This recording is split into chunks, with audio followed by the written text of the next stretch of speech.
Let's talk a little bit about this whole Odyssey.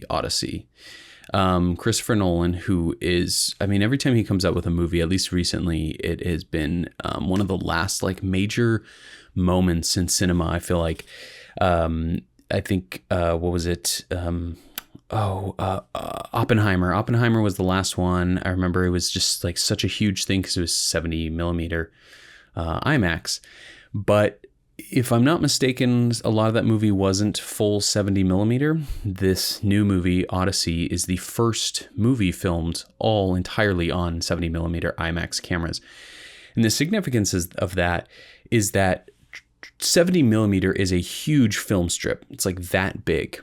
And there only have ever really been like, I don't know, hour-long documentaries maybe that would show at like your local IMAX like science museum or something like that.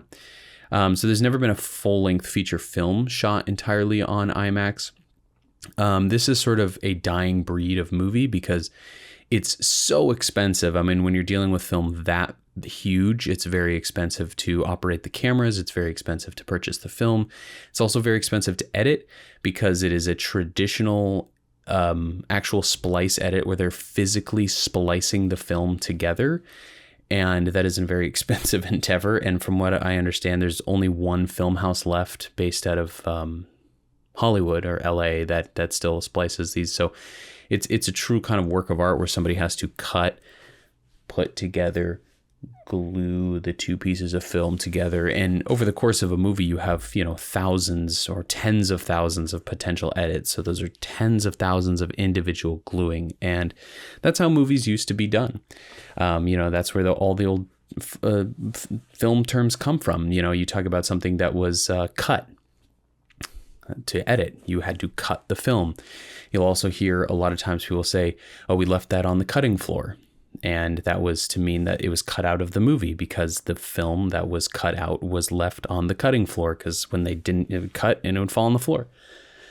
So this is kind of an old style of movie making, and we just bought our tickets for IMAX viewing of Odyssey 2 weeks out.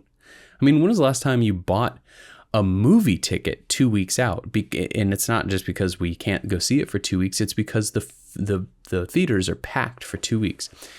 Now, a very important distinction that I think you should know, or people who want to go see the full 70 millimeter, the true full 70 millimeter IMAX experience, there's only like 15 theaters in the country that show 70 millimeter IMAX.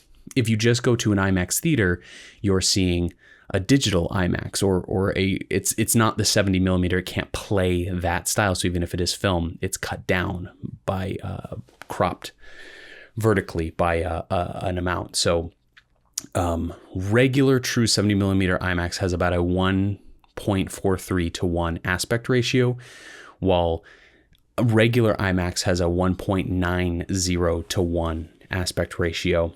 And then of course you have the 1.34. So it is the full 70 millimeter is like, let's say this, then the regular IMAX is like this, and then your regular movie is like this. That's going to be like your Dolby digital laser projector.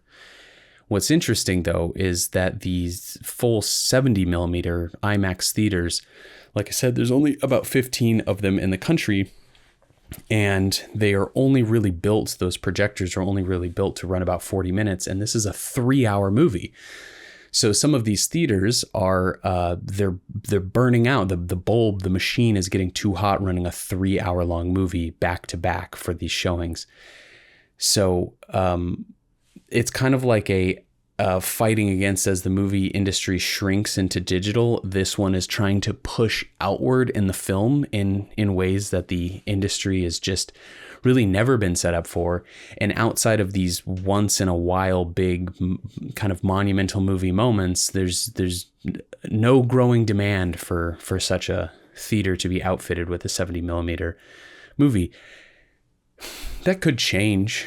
I think how popular these movies are could be just enough to maybe fund a few more of those to be made, or at least for those particular theaters to be outfitted with a more robust IMAX projector.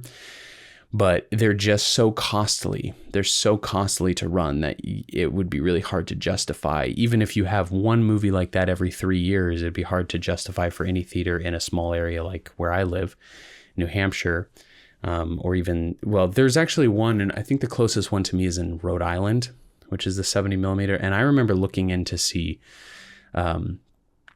Oppenheimer in 70 millimeter, and it was just booked out forever because they were only doing like 3 showings a day for a few weeks, and people drive hours. There's just some real big movie nerds or just giant Christopher Nolan fans who are willing to make that trip. Much like myself, if I had seen a showing available in 70 millimeter, because I've never actually seen a movie in full 70 millimeter film before, so that would be something that I'd love to see. I mean, it's truly floor to ceiling. It is a massive screen. You should look at, like, if you've been to IMAX and you go into IMAX now, if you're not used to it, you're like, whoa, this is the biggest screen I've ever seen.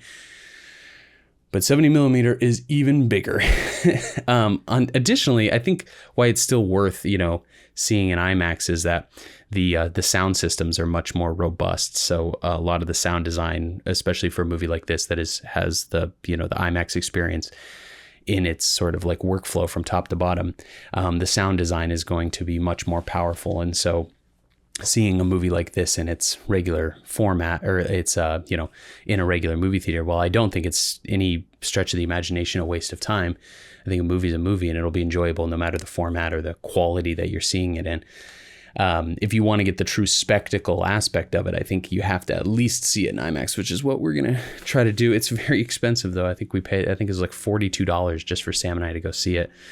But it makes me excited because there's a fervor around these movies that just feels like the old days of cinema. It's like, it's not something that you can go and stream on Netflix and get nearly the same quality. There's just no TV you can buy. There's no digital streaming platform service upgrade that you can purchase to experience film of that size, the way it was truly intended. So I'm very excited to go see that movie.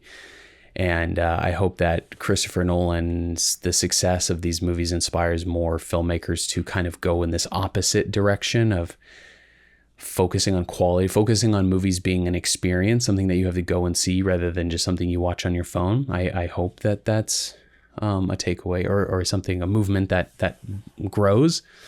I don't have a ton of optimism for that just because the industry is too big to be moved by, even though this feels like a really big event, I just don't think it's big enough to move the needle, because most of the money in the movie industry is still in the, just the 300 million Netflix subscribers, the 300 million $7 a month. It's hard to imagine a movie that gets so many ticket goers that it could compete with Netflix's like monthly subscriber base. You know what I mean? Like, you'd have to make more money than them in 1 month for, I feel like, Netflix to be like, you know what, let's fund some 70 millimeter, or like, let's fund some huge spectacle theaters, some huge spectacle movies, some huge spectacle events. I don't, that reality is just, I think, too far away for me to be predicting that that's going to happen. But I'm really excited to go see the movie. I love Christopher Nolan. I don't think he's made a bad movie, but I will say I have not seen Dunkirk or Tenet, so that makes me a bit of a fake fan. But I do think that The Dark Knight is one of the most untouchable movies in my lifetime. I thought Oppenheimer was incredibly, what a cinematic masterpiece that was, but it was a little bit artful, not bad, but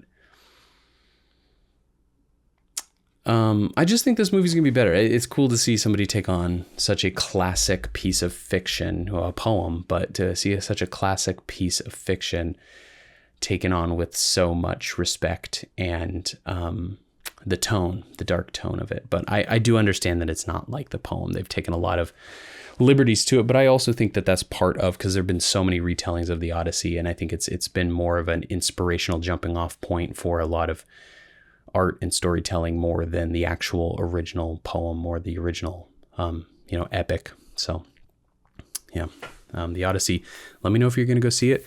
Let me know if you plan on seeing it in 70 millimeter. And if you do, let me know if it's the most incredible thing you've ever seen, or if it was like, wow, that was a waste of my extra $20 or $30 and 5 hours of drive time potentially.